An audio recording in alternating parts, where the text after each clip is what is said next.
The Pacific Northwest is home to some of the most magnificent creatures: Chinook, coho, pink, sockeye, and chum salmon. The 5 species of Pacific salmon make up a very small percent of fish species in the world that are anadromous, meaning they are born in freshwater, migrate to saltwater, and eventually return to freshwater to complete their life cycle. They are also simmelparous, meaning they only spawn once before they die. Along the banks of a river deep in the mountains, a female salmon returns to her home stream, where she will spawn thousands of eggs.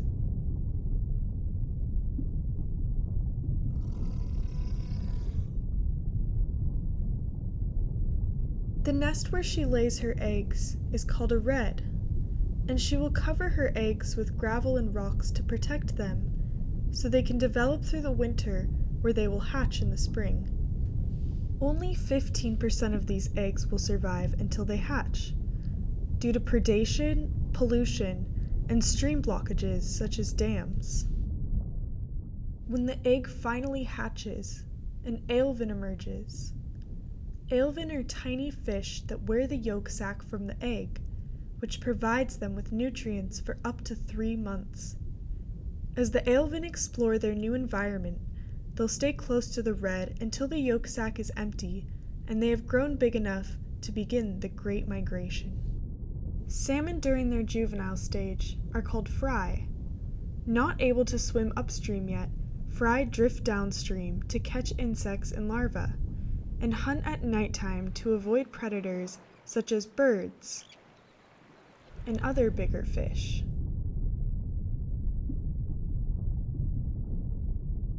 Fry also have the ability to memorize features of their home stream, such as rock and soil types, plants and other aquatic organisms, and even the unique scent of water itself. Eventually, the salmon fry begin to smolt, or develop silvery scales on their skin, which cues them it's time to head to saltwater. Much like the fry's hunting rituals, smolts will drift downstream at night to avoid predators, and the bigger ones will swim eagerly towards the ocean. Side streams, or estuaries, are smolt sanctuaries during migration, allowing the fish to develop into young adults. They are also stocked with lots of bugs and nutrients for the salmon, which will increase their chances of survival in the ocean. Different Pacific salmon species will spend varying time in estuaries, but it's estimated that only 1 in 4 smolts becomes adult.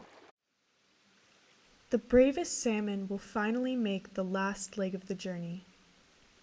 After traveling hundreds of miles downstream, they will finally reach the ocean, where they are free to roam the open waters.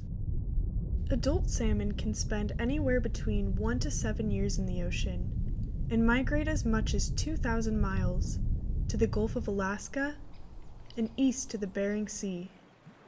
Their journey in the ocean is even more hazardous than life in fresh water, where bigger predators such as seals, sharks, and fishermen hunt in open waters.